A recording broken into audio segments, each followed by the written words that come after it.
de los investigadores están fuera, están ausentes del instituto. Entonces esto pues no vamos a tener un quórum como usualmente lo tenemos los días miércoles. Inclusive Aldo también se encuentra por allá. Sin embargo, el día de hoy pues tenemos a Emma, que es una postdoc que trabaja con Leticia Carigi, del cual tampoco se encuentra. Ella hizo su doctorado en España, en Tenerife. Estuvo 2 años aquí trabajando con nosotros y se vuelve por Europa. Va a seguir trabajando en Niza, en el Observatorio de la Costa Azul. En el Observatorio de la Costa Sur. Entonces, el día de hoy nos va a hablar acerca del halo estelar galáctico visto por Apogee. Sí. Entonces, pues adelante, Emma. Gracias. Bueno, pues muchas gracias por venir. Y sí, con mucho gusto. Es que si no, no se va a ver nada. Con mucho gusto ya. Bueno, entonces en esta plática pues voy a hacer un resumen de todo lo que he estado trabajando aquí estos 2 años. Uy, no, tranquilos, ya está.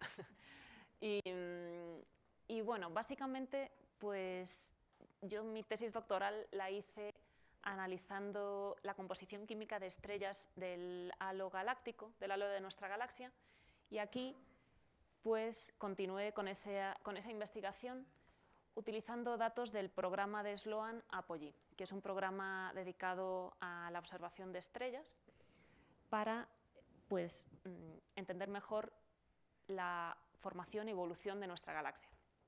Entonces, bueno, este trabajo pues, lo he hecho con varios colaboradores del instituto, bueno, con Leticia Carigi, con William Schuster en Ensenada, con el doctor Edmundo Moreno, con Nancy Ávila, que es una doctorando que ya está próxima a doctorarse, y pues otros investigadores de otras instituciones también, ¿no? Por ejemplo, con Patricia Tisera también he colaborado, con Carlos Allende en España. Bueno, entonces, para situarnos un poco en el problema, que pues creo que ya, bueno, yo siento como que esto ya lo he repetido tantas veces que no sé si es ya cansado de repetirlo otra vez, pero bueno.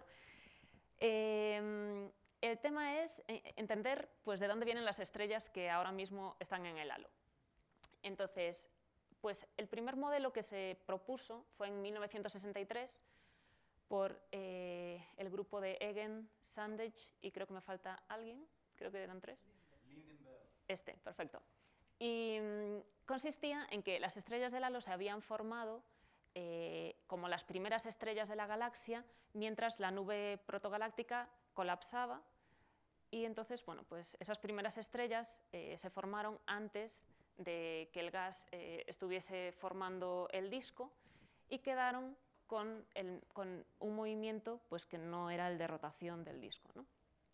Sin embargo, pues, bueno, posteriormente, observaciones indicaban que esto no podía ser totalmente cierto o no era una imagen completa porque se veía estructura espacial de las estrellas en el halo. Por ejemplo, aquí hay una imagen de un paper de Ana Bonaca en el 2012 donde bueno, la escala de color indica, o sea, muestra sobredensidades, ¿no? Tanto en el hemisferio norte como en el hemisferio sur del cielo. Y bueno, con el paradigma actual cosmológico, que es el modelo de Lambda Cold Dark Matter, pues lo que se espera es que pues, haya formación estelar en, bueno, en mini halos, ¿no? Que después son acretados a el halo principal, ¿no? Como muestra en esta figura. Entonces, pues, bueno, o sea, esos mini halos con formación estelar, donde se forman estrellas, pues van siendo acretados, ¿no? Y van pues dejando sus estrellas pues, por nuestra galaxia, ¿no? Y por el halo. Entonces, esas sobredensidades pues, serían como el resultado de estos procesos. Bueno. Entonces, durante la década de, o sea, a partir del año 2000, también con la aparición de surveys que mapean todo el cielo, ¿no? y con el incremento bastante considerable del número de estrellas que se pueden analizar, pues sí que se observan diferencias, o sea, aparecieron distintos trabajos, ¿no?, donde parecía que había una diferencia entre, o sea, tanto química como de estructura espacial y cinemática, entre las zonas más internas del halo y las más externas. Entonces, los papers como más significativos fueron los del grupo de Daniela Carollo en el 2007 y en el 2010, y reforzados por otros trabajos, ¿no?, como el de Timothy Beers en el 2012. Y bueno, entonces ellos proponían un escenario de formación para el halo dual, con distintos tipos de procesos formativos para las partes internas y externas. Y en el 2010, pues, aparece este trabajo de Nissen y Schuster, donde en un volumen local, cerca del Sol, detectan estrellas del halo por su cinemática y observan dos tendencias químicas para los cocientes de abundancias de alfa sobre hierro en función de hierro sobre hidrógeno, ¿no? Entonces, ellos interpretan también estas dos tendencias químicas como dos poblaciones estelares con un diferente origen, ¿no? Entonces, la química, ¿cómo nos puede ayudar la química a intentar clarificar pues los escenarios de formación de las poblaciones estelares? Bueno, pues en concreto se utiliza mucho como herramienta este diagrama, ¿no?, de los cocientes alfa sobre hierro en función de hierro sobre hidrógeno. ¿Por qué? Porque la escala de tiempo en que estos elementos, o sea, en que los elementos alfa y el hierro enriquecen el medio interestelar, son distintos.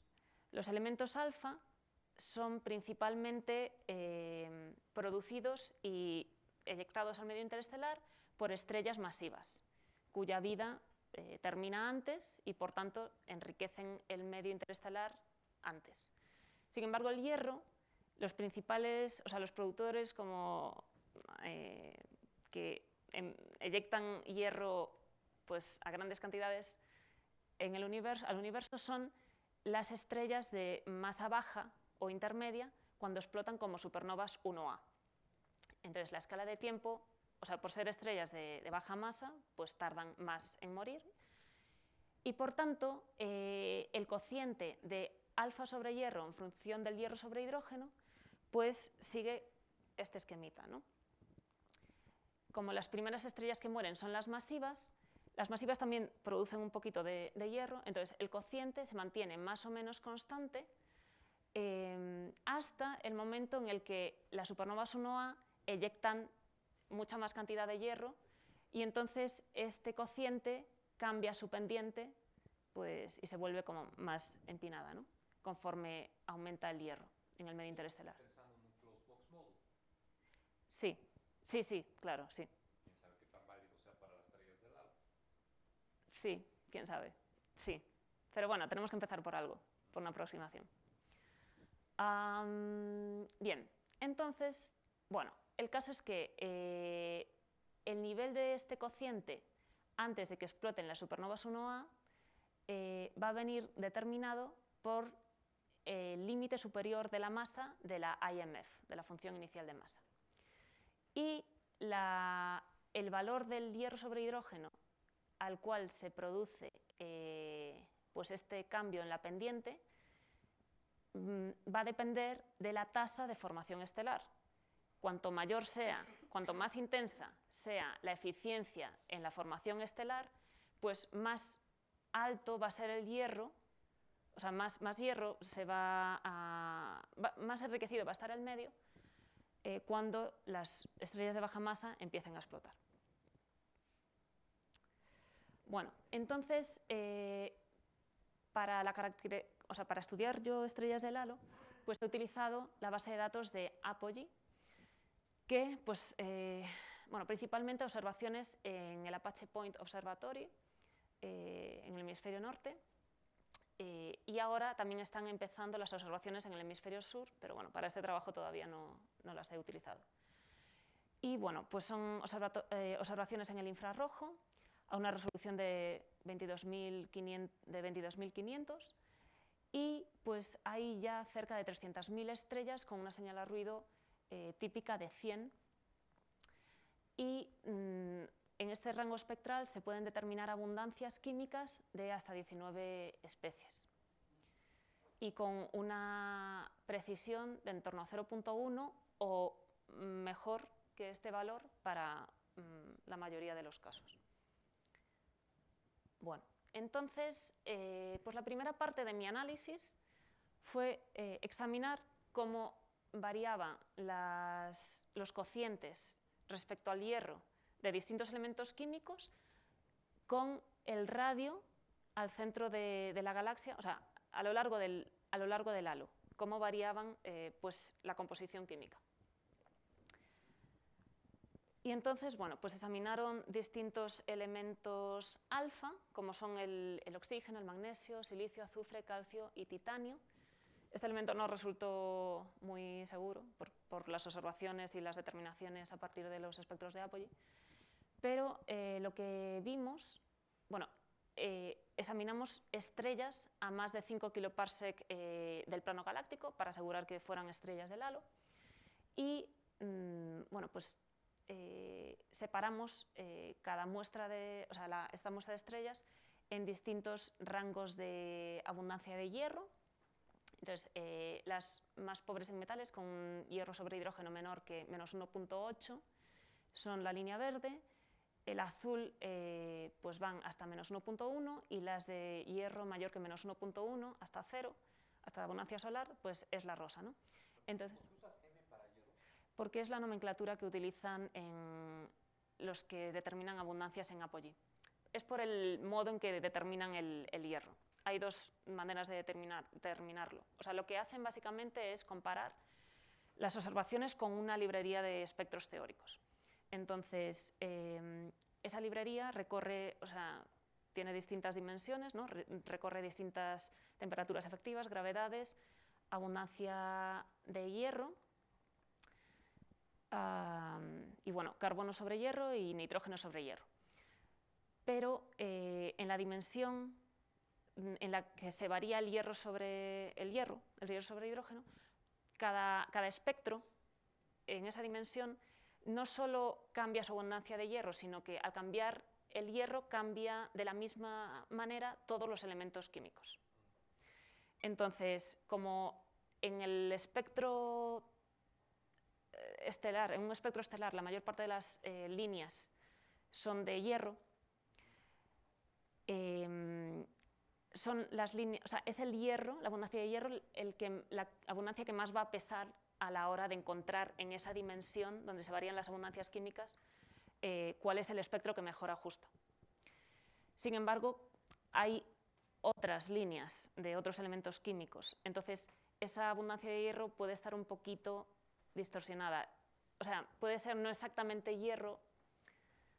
Entonces lo que hacen es determinar el hierro una segunda vez, o sea, ya habiendo determinado la temperatura efectiva y la gravedad, y solo ajustando líneas de hierro seleccionadas y tratando de eliminar líneas de otros elementos químicos. Entonces ya tu abundancia de hierro es más precisa. Entonces, como tienen esas dos abundancias de hierro, a la primera la denominan con M, como para decir, esta es la metalicidad. Pero bueno. No, la segunda con Fe de hierro, sí. La segunda, que en principio sería más exacta. Porque en verdad aquí tampoco me interesa tanto que sea el hierro como una medida de la metalicidad. O sea, no me importa tanto. En realidad quiero separar las estrellas por su metalicidad en este diagrama. Y de hecho en muchos espectros, cuando hablan de Fe, en realidad no es hierro. Es igual, es un promedio de los elementos pesados. Ajá. O sea, es que entonces aquí estas cosas que estás midiendo como oxígeno sobre fierro y silicio y calcio, pues dado que estás usando para fierro M, Ajá. y M implica ya esencialmente un cociente fierro sobre calcio, lo que acabas de explicar. Sí. No necesariamente. Sí, Más bien, porque- son A ver, elementos más ¿cómo? pesados. ¿Puedes repetir? Cuando ellos hacen estas medidas y cambian el fierro, cambian una cierta suposición lineal, también los otros elementos. Sí. O sea, ellos en su modelo, al ajustaron los espectros, en el modelo en el que ajustaron los espectros, incluye una... Lo que pasa es que este cociente... fierro sobre calcio. Sí, pero este cociente se calcula determinando cada elemento por separado, también ajustando líneas, y después restando al hierro. Creo que sería interesante comparar estos gráficos. Sí, o sea, sí se comparó y no había... No. Es que en realidad SM es bastante preciso, porque estadísticamente todas las líneas de hierro están pesando mucho a la hora de sí. Sí, sí se hizo y no varió, no. Bueno, ok, entonces lo que se ve aquí es que, bueno, pues se ve que con la distancia sí hay una diferencia, o sea, esto sería como la tendencia con el hierro, ¿no? Entonces sí que hay una diferencia entre las zonas, o sea, entre radios menores que 10 kiloparsec y radios mayores que 15 kiloparsec. ¿Pero qué son los puntitos? ¿Qué puntitos? Esto. Estas son las estrellas. ¿Y por qué son tan chiquitas las barras de error verticales que los puntitos abarcan? Ok. Bueno, esta Pero igual.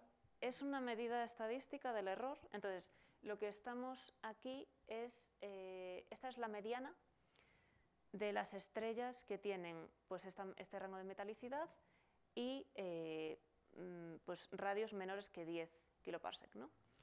Entonces, el error que está aquí pintado es, a ver si me acuerdo, o sea, es el error de la mediana. Es la median absolute deviation. En 9 puntos están todas las estrellas de todas las metalicidades. Sí. Por eso, pero si la divides entre 3, sigues estando muy arriba de la barrita pintada. La dispersión de los puntos. Pues es el valor que sale. Yo sospecho que hago está mal en ese cálculo, nada más a ojo. Por lo menos en el del error, la barra vertical de error. Probablemente no representa un error. Para nada refleja.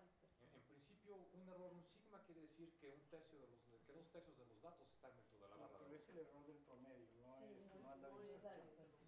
Ajá. Ok, pero... Entonces hay un factor de raíz de n. Exacto, hay un factor de raíz de n. Entonces no lo leas el error, como la dispersión, sino es el error en el promedio. Viendo la nubesota de puntos. Bueno, pero es eso, si lo pusiera como sigma. Pero es el error del promedio, no es la dispersión. No es la dispersión. No. Ok. ¿Podemos seguir con la charla? Sí. Bueno, el caso es que sí se ve como un distinto enriquecimiento con la distancia, ¿vale?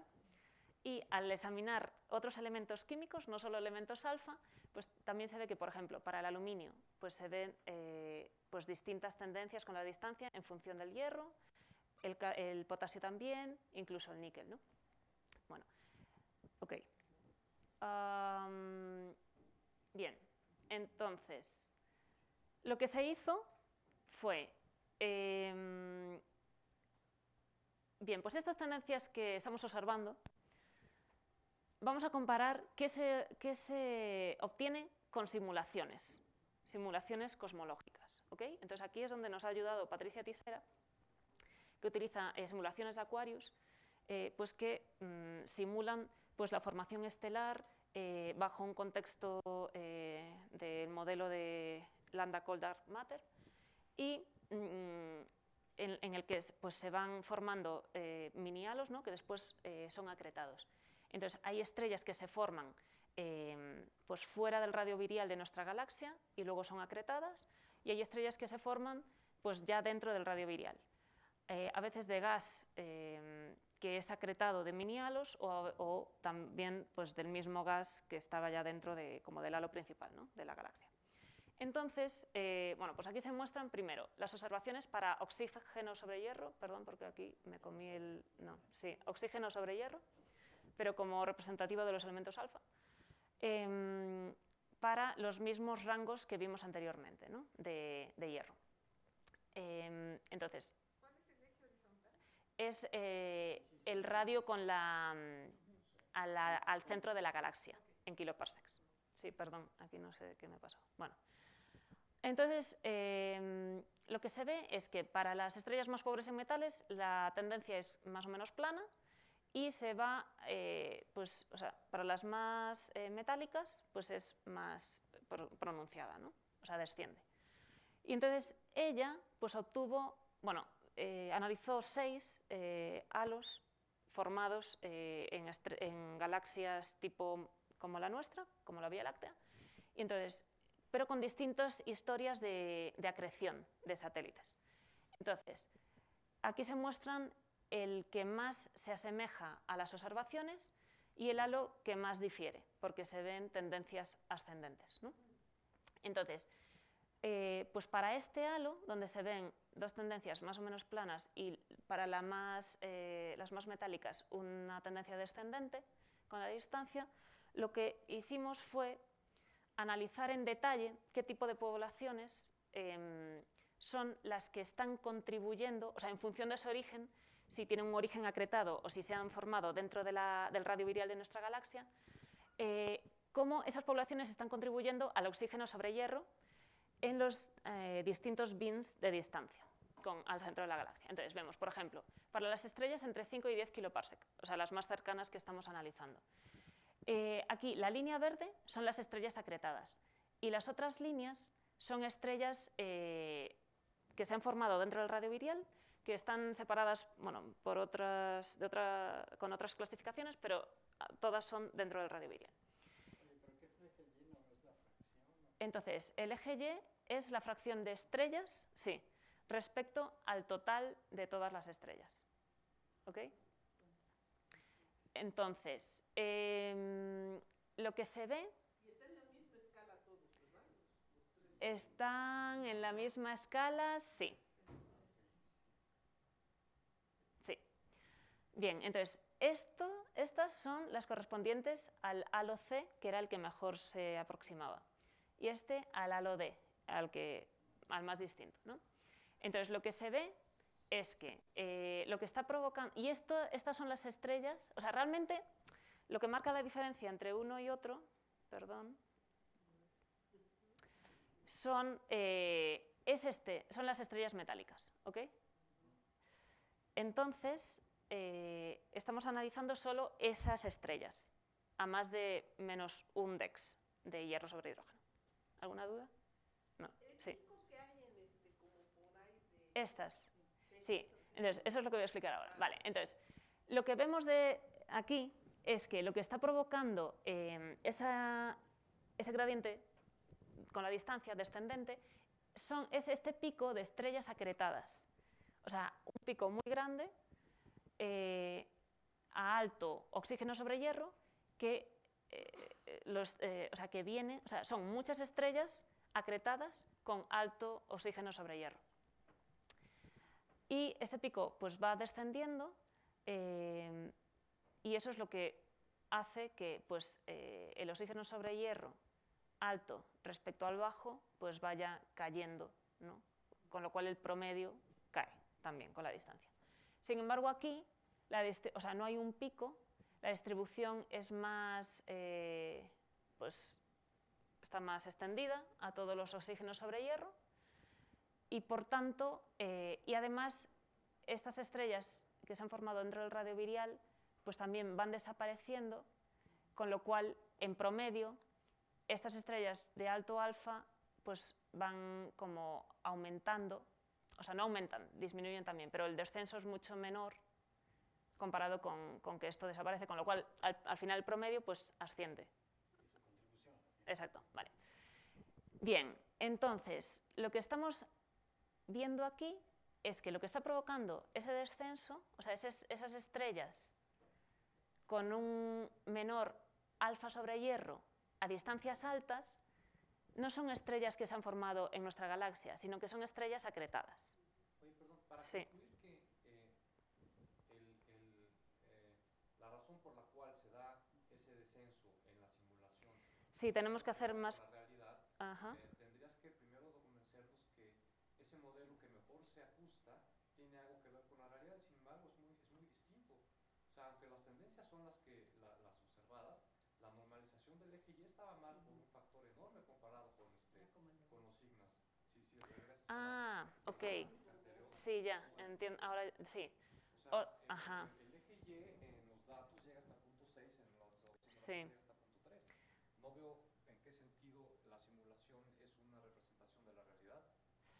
Buena, pues. Bueno, esto, a ver, sí, pero esto va a tener que ver más con los yields que se están utilizando en las simulaciones. ¿Los qué? Yields, o sea, porque la simulación está considerando un enriquecimiento químico, ¿no?, concreto, que obviamente pues es una aproximación de la realidad, pero con sus limitaciones. Entonces, lo que estamos viendo aquí es que para las estrellas más pobres en metales, esos yields no ajustan bien con la realidad. Ningunos en realidad. Ok, sí. Pero eso nos haría sospechar que las tendencias...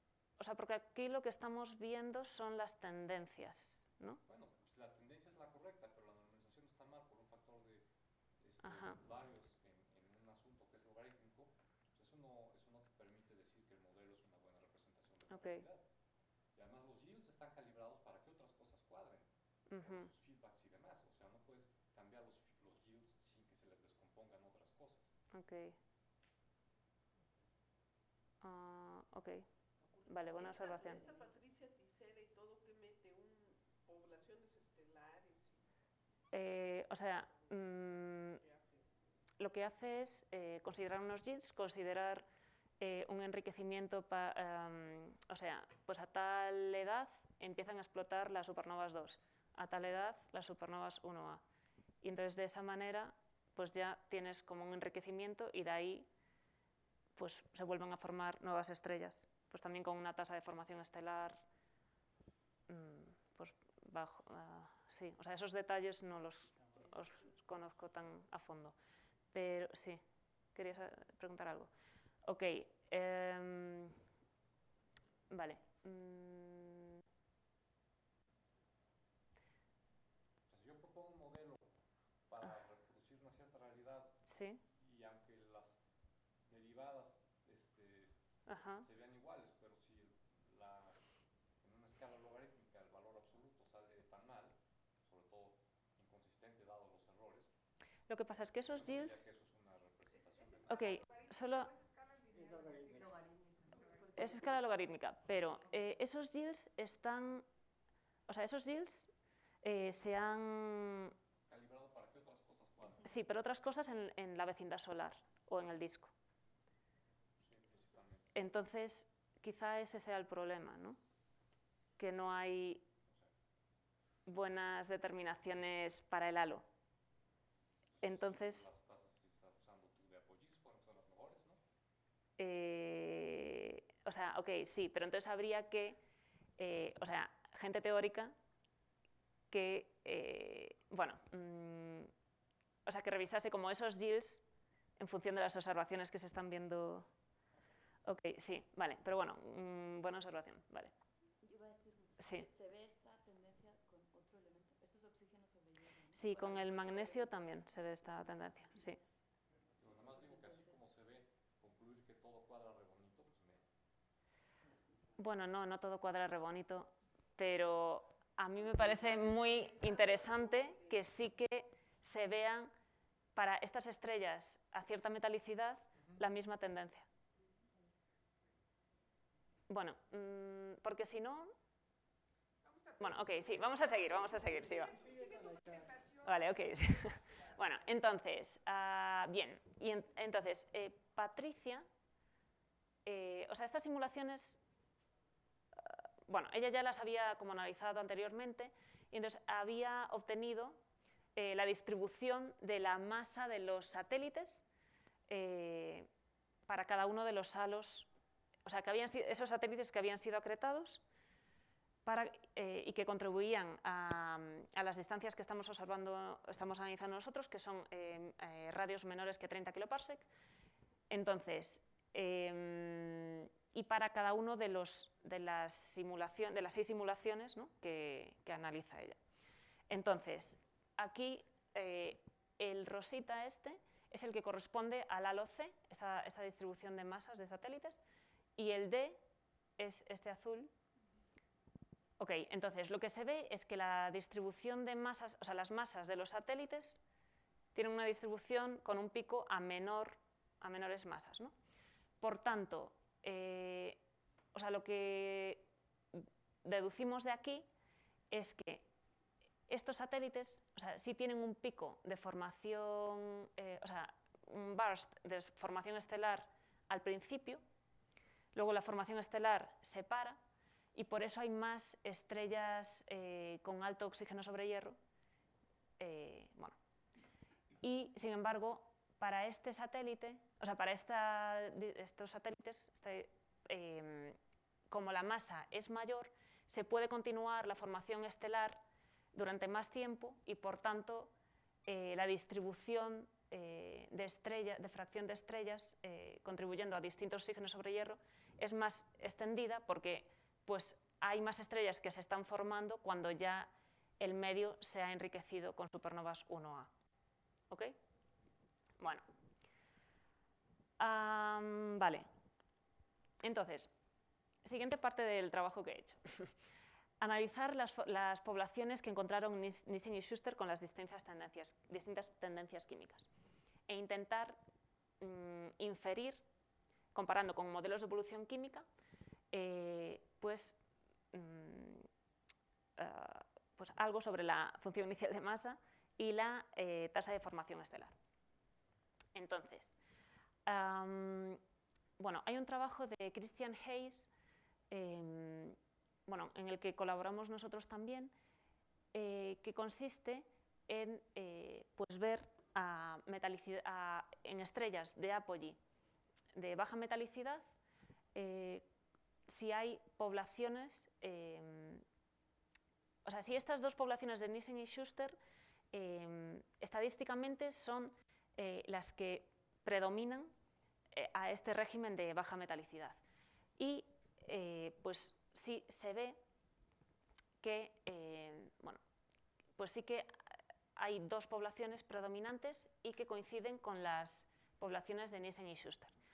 Entonces, nosotros seleccionando estrellas con una cinemática tipo halo, o sea, con velocidades radiales pues, altas,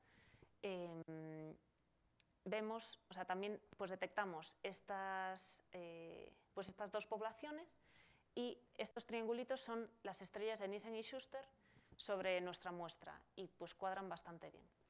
Espérate, sí. ¿Cuáles son las que tienen mayor de 180 kilómetros? Son todas.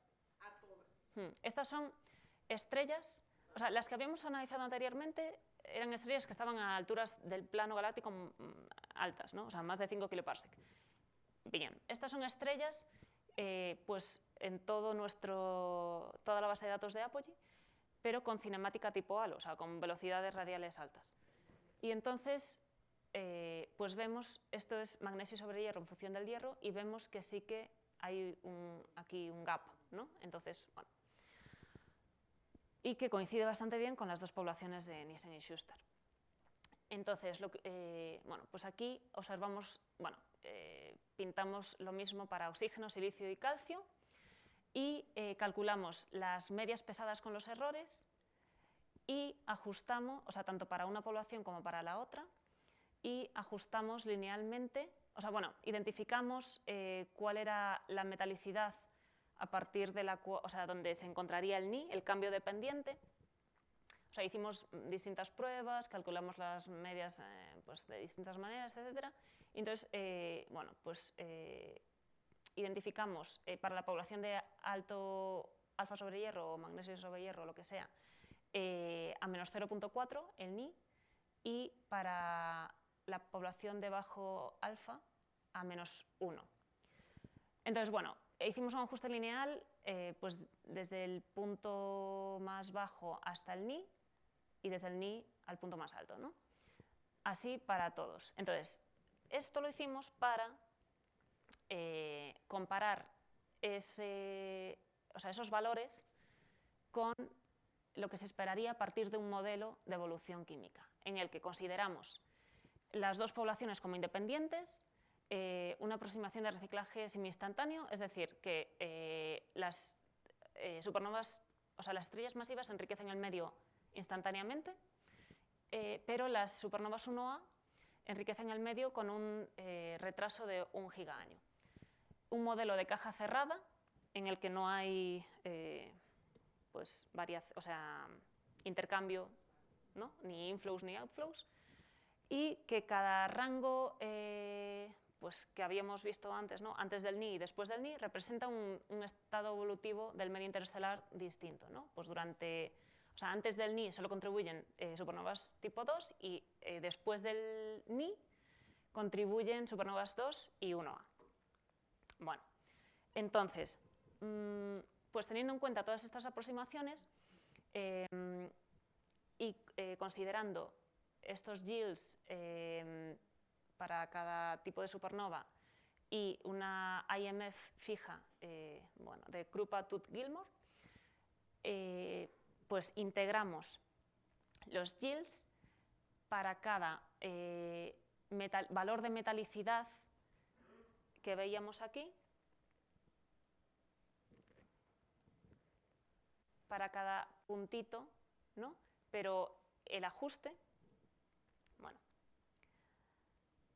Y el punto es integrarlos considerando distintos límites superiores de la masa. O sea, lo que queremos aquí es determinar cuál es el límite superior de la masa para la función inicial de masa que que hace que al final los valores totales de oxígeno sobre hierro o de alfa sobre hierro coincidan con los que estamos midiendo nosotros. Entonces, pues hicimos esto para cada valor de metalicidad y pues determinamos un rango probable de ese límite superior de la masa para la población de alto alfa y de bajo alfa. Y sí que, nos dio que para la de alto alfa el límite superior de la masa pues se encuentra pues a valores mayores que la población de bajo alfa. Bueno. Y bueno, pues de ahí, entonces también otro parámetro que determinamos fue la eficiencia de la formación estelar. Entonces, eso lo inferimos a partir del Ni, de los valores que encontramos para cada elemento, y sí que nos dan unos valores de eficiencia mayores también para la población de alto alfa que para la de bajo alfa. Entonces, al derivar la tasa de formación estelar para ambas poblaciones, con el tiempo y en función de la abundancia de hierro, pues vemos que la resultante para la población de alto alfa, nos sale una tasa de formación estelar más alta, en general, más alta al principio, ¿no? Que desciende pues, más abruptamente, pero que continúa un poco más con el tiempo. Sin embargo, para la población de bajo alfa, pues, es más constante con el tiempo, termina antes y más baja. Entonces, ¿eso qué quiere decir? Pues significa que esas dos poblaciones pues sí responden pues, a diferencias en la IMF, en el límite superior de la masa, y a la tasa de formación estelar. Bueno, hasta aquí este análisis. Bueno, ¿Significan algo? ¿los qué? No, es simplemente el momento en el que estallan las supernovas 1A. Bueno, y también derivamos la contribución para cada elemento de supernovas 1A. o sea, entonces aquí simplemente muestro que el número de supernovas 1A, o sea, la fracción de supernovas 1A que está contribuyendo a cada población es casi la misma, o sea, los resultados son muy parecidos. Entonces, entre las dos poblaciones no hay una diferencia de fracción de supernovas 1A. La diferencia en las tendencias químicas se debe más, según este análisis, a diferencias en el límite superior de la masa y en la tasa de formación estelar. ¿No hay diferencias cinemáticas así? Entonces, ahora vamos. Bien, entonces, esta es la tercera parte que todavía estamos llevando a cabo. Entonces, entonces lo que queremos ver es, primero, si hay correlaciones entre la química y la cinemática, ¿no? Entonces, porque si se ven dos poblaciones diferentes en la química, o sea, esas dos poblaciones, pues ¿de dónde vienen? ¿Tienen realmente un origen distinto? O sea, ¿son representativas de ese escenario dual que algunos proponían? Entonces, necesitamos información cinemática para intentar clarificar un poco esto. Entonces, primero analizamos esas estrellas a más de 5 kiloparsec que habíamos analizado al principio, ¿no? Donde se veía distinto enriquecimiento también con la distancia. Entonces, del primer análisis sí que vimos pues, que las estrellas, o sea, la población estelar que predomina a más de 15 kiloparsec, o sea, a altas distancias, son estrellas que a alta metalicidad tienen bajo oxígeno, alfa sobre hierro, ¿ok? Pero sí vemos que hay unas estrellas con alta metalicidad. Entonces, aquí les muestro en función, o sea, cada panel son las estrellas a más de una cierta altura al plano de la galaxia. Entonces, estas son las estrellas que están a más de 5 kiloparsec. Esta a más de 6 kiloparsec, esta a más de 7, o sea, se va haciendo como el corte a una altura más alta. Y lo que se ve aquí es la distribución la función de distribución de metalicidad, y se ven dos picos, uno a menos 1.4 aproximadamente y otro a menos 0.6. Entonces, estas estrellas, ese pico, es el correspondiente a la función de distribución de metalicidad del disco grueso. Entonces, pues cabe suponer que, por ejemplo, a esta altura hay una contaminación de disco grueso. Pero ¿qué pasa? Que se siguen viendo un pico conforme nos vamos, o sea, hasta alturas de más de 10 kiloparsec, ¿no? Entonces, esto pues ya es muy raro que sea disco grueso, en principio, ¿no? Porque ya son distancias muy altas. Bueno, no sé si alguien tiene algún comentario al respecto. Bueno, entonces quisimos ver a ver qué pasa con sus órbitas. Entonces, aquí representamos el promedio de la energía de ligadura de las partículas en función del promedio de la componente z del momento angular. Entonces, y para las estrellas de ese pico, o sea, a altas metalicidades, a más de menos 0.7. Y lo que vemos es que son estrellas con o sea, que hay muchas estrellas que se agrupan en torno a un promedio de su momento de la componente z de su momento angular 0. Ok. Sí. Sí. Pero, ¿cómo es posible que estén en alturas tan altas? Bien. Después vemos que la excentricidad, en función del promedio de la componente z del momento angular, pues, bueno, pues la distribución es más o menos, o sea, hay está entre 0 y 1, ¿no? Entonces, pues está más o menos, o sea, hay estrellas con baja excentricidad, con alta excentricidad, tal. Entonces... O sea, la gráfica de arriba es, sí, es la energía de ligadura. Ajá. En función del promedio, o sea, de la componente z del momento angular. ¿Ok? Bueno, entonces, Edmundo, bueno, derivó estos parámetros y también derivó algunas de las órbitas. Entonces, por ejemplo, esta es la órbita de una estrella esto es el radio proyectado en el disco y esto es la altura al plano, ¿vale? Entonces, esta estrella tiene una excentricidad alta. ¿Por qué? Porque su radio va de pues, muy bajo, casi cero, o sea, pasa por el centro de la galaxia y se va hasta 15 kiloparsec, ¿no? Y también alcanza alturas pues, de más de 5 kiloparsec en su órbita, ¿ok? Vale, entonces, ¿a alguien se le ocurre cómo se pudo haber formado esta estrella? ¿O de dónde viene esta estrella? Perdón, allí nada más toman la velocidad radial o tienen movimientos propios para... Tenemos movimientos propios, tenemos distancias. Sí. Sí, si no, no se podría derivar la órbita.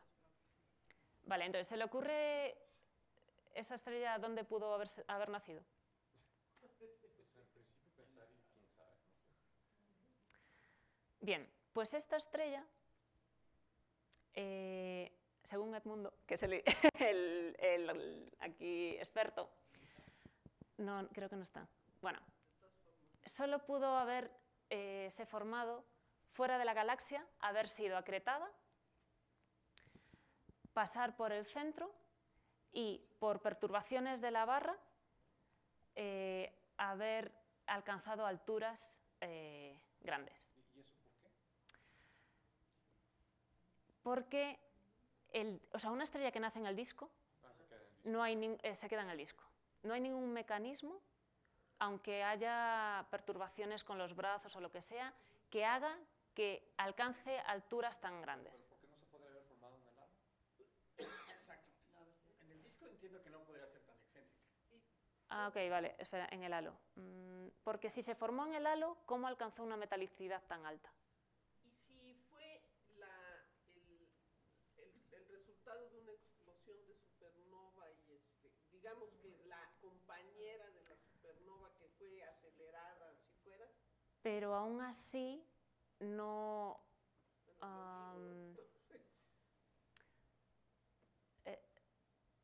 o sea, bueno, yo es que de esto sí que estoy empezando a estudiar esto, entonces no tengo ni idea, pero no es un mecanismo suficiente como para empujar tanto a una estrella, sí.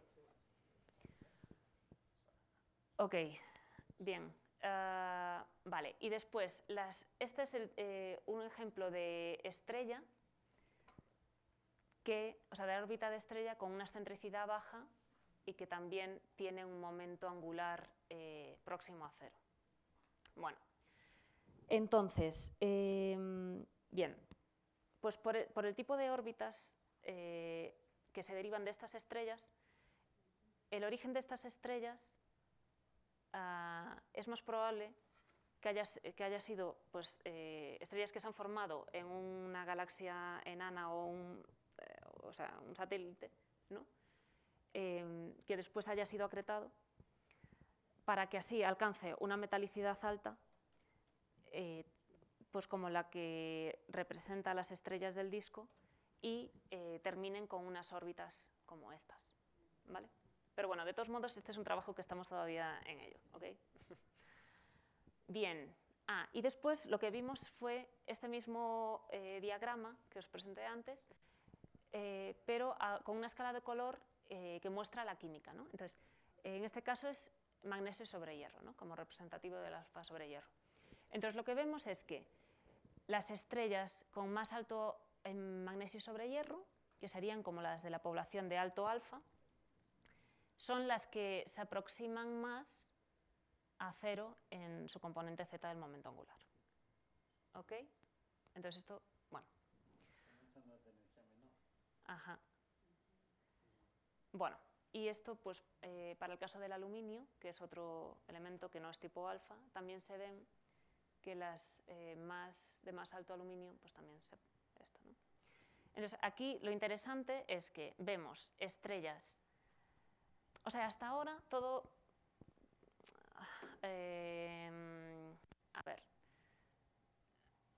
o sea, estas dos poblaciones de Nielsen y Schuster y pues los resultados de Carollo, etcétera,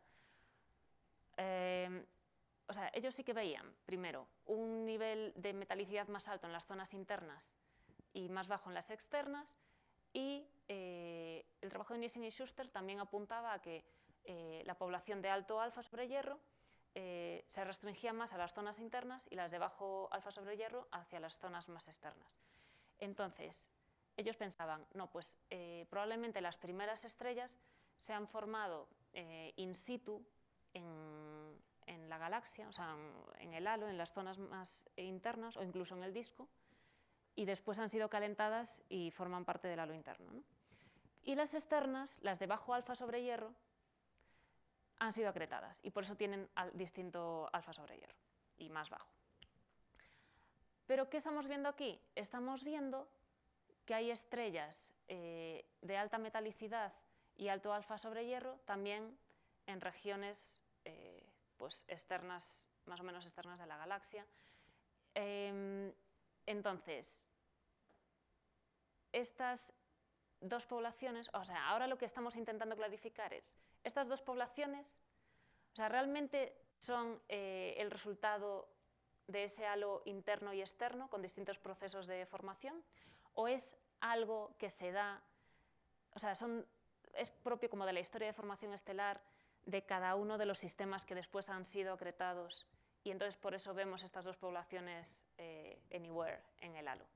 Y entonces eso es el siguiente paso que vamos a hacer en nuestro análisis. Y pues ya, esto es el resumen de todo el trabajo que he hecho aquí, y si tienen más preguntas, pues ya, me dicen.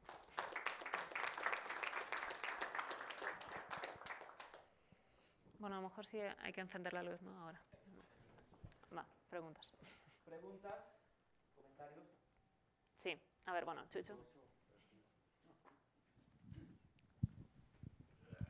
El otro factor que te ayuda, que lo mencionaste, pero que no vi que hicieran un análisis, Ajá. es si había alguna correlación espacial. Porque cuando son acretadas vienen de un sistema, digamos, de una galaxia y se encuentran en una franja en el cielo y no... No, o sea, eso sí que no lo muestro aquí, pero sí que lo vimos y no hay una correlación espacial. O sea, no se ven agrupaciones de estrellas con química distinta, sino que están como más o menos esparcidas por todo el espacio. Sí, o sea, el caso es que también la cinemática se relaja, ¿no? Y entonces a lo mejor se mezcla. Sí. Ok. Yo nada más tenía un último comentario con respecto a tu parte 2. Sí. Creo que de calle la hipótesis más débil es el modelo de caja cerrada. Ajá. Que tal vez para una galaxia chiquita, con un hipotético algo con una materia oscura dominante, etcétera, medio cuadre, ¿no? Incluso para el disco de nuestra galaxia se sabe que no jala de manera rigurosa. Ahora, para estrellitas voladoras en el halo, se me hace súper aventurado pretender que todo lo que escupen se quede y se use en la próxima generación. Ajá. Entonces, quisiera saber las conclusiones que salen, lo que se deriva después, por ejemplo, estos límites en las masas superior del límite superior del IMF y Sí. tasas de formación estelar y demás. ¿Qué tan sensibles son a tu hipótesis más débil, ¿no? O sea, si empiezas a dejar que haya ciertos outflows, ¿qué tanto cambia esta cosa? Si pones, por decir, un 20% de outflow de elementos químicos que se van y no regresan, Sí, ¿qué tanto se afectan estas conclusiones? Pues habría que verlo. Creo que sería interesante. Ajá. Sí, eso sería como lo siguiente, Sí. el siguiente paso, ¿no? En el análisis. Bueno, también, a ver, el caso es que sin necesidad de invocar a ningún outflow o inflow, se consiguen llegar a los valores observados. Pero sí, habría que ver de qué manera, sí, porque también es como un problema degenerado, ¿no? O sea, quizás si le pones un outflow, entonces con un límite inferior, sí. Sí, habría que hacer como ese análisis. Van a cambiar estos detalles, va a cambiar no sé qué tanto, pero seguro van a cambiar un poquito y seguro es la hipótesis más débil del modelo químico. Ok, gracias. Pues yo me parece muy interesante este estudio. Sí me llama un poco la atención, quería intervenir sobre otra cosa, pero sí me llama un poco la atención que finalmente para explicar lo de que aumente la metalicidad hacia afuera, se llame a que sean estrellas acretadas o toda esta cuestión, y luego se haga un modelo de caja cerrada. Entonces, A ver, como es es que, medio- bueno, sí. a ver, formación del halo. Ajá. Entonces, los dos modelos son o bien colapso, o sea, las estrellas se forman mientras está colapsando el gas, o Ajá. bien vienen de fuera, ¿no? ¿De qué otra manera pueden formarse estrellas en el halo? Sí. Pues en principio, de ninguna más. Entonces, las estrellas que se forman mientras está colapsando la nube no pueden tener una metalicidad alta, Ajá. porque no da, o sea, no hay gas, o sea, no hay Sí, metales. no son esas Vale, población. entonces, Ajá. pues para Vienen estrellas de tan fuera. metálicas, o bien son estrellas que se han formado ya en el disco, donde ha habido evolución química y se han ido para arriba, perdón, o sea, y se han tal, o han sido acretadas. O sea, se han Ajá. formado en otros sistemas donde ha habido enriquecimiento químico y han llegado. Entonces, por su órbita, aquí es donde, perdón, no le puedo explicar en detalle por qué, ¿no? Pero pues Edmundo, que es el experto, o sea, sí, o sea, ve que no, o sea, que esas órbitas solo se pueden explicar si las estrellas vienen de fuera. Ajá. O sea, que estrellas del disco no pueden llegar a alturas tan... Sí, y ni serían tantas para tener ese aumento de metalicidad así tan A ver, bárbaro. bueno, fuera, aquí no Yo estamos viendo pienso. un aumento de ¿No? metalicidad global. O sea, si lo vemos en Ok. global, la metalicidad desciende. Ah, ok. Ok. Pero sí vemos que hay estrellas con altas metalicidades, pues a alturas muy grandes. Entonces, esas estrellas, aunque no son las predominantes, pero ¿de dónde vienen? Ujú. Ok. Bueno, esa era una cuestión aparte, pero a mí sí me entiendo yo que de 0 a 5 kiloparsecs Hmm. no tengas datos de apogee O sea, algo sí que hay así. datos, lo que ¿Sí pasa hay es que datos? no son estrellas del halo. Y no hay manera O sea, puede ser, de o sea, ahí predomina el disco grueso. o sea, no puedes hacer nada para Sí, sí, sí, o distinguirlos. sea, se pueden ver su cinemática también y ahí detectar estrellas del halo, claro. O sea, Ajá. seguro que hay estrellas del halo ahí, pero bueno, Es que muy es un 1%. Ah, ok. Entonces, de hecho, en el análisis de esta parte, o sea, sí, aquí sí que estoy analizando estrellas que están a menos de 5 kiloparsec y que tienen velocidades radiales altas. Ajá. Pero si pones algo a Ajá. zetas altos y de 0 a 5 no hay, o sea, para tener No, bueno. completo el modelo y todo así. O sea, no, es que si ya haces un corte en Z, Ujú. por geometría ya estás eliminando también las de radios menores de 5. Ok. Entonces no, Ok. no tienes. Ok. A ver, Gracias. yo tengo un par de comentarios. O un comentario y una pregunta.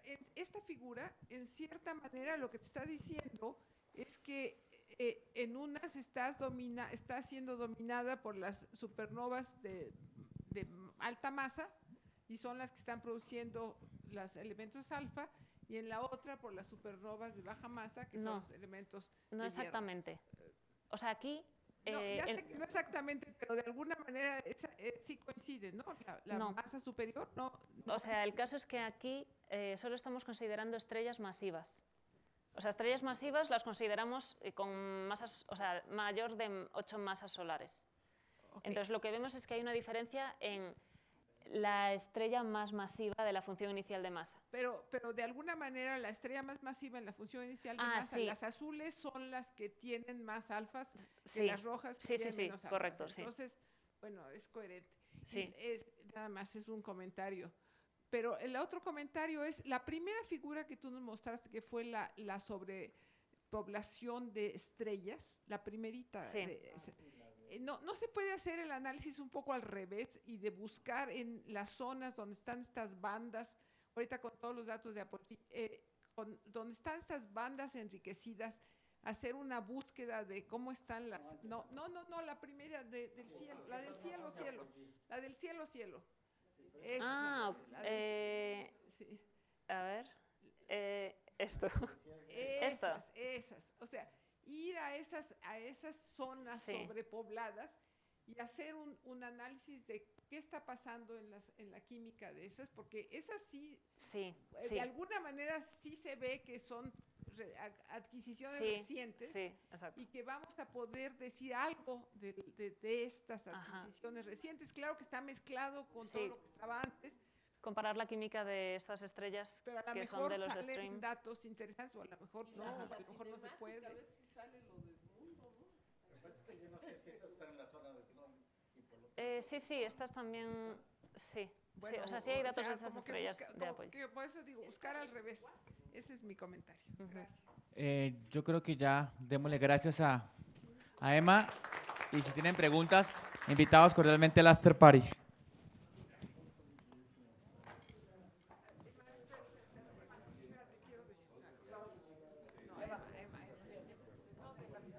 Ah, ok, vale.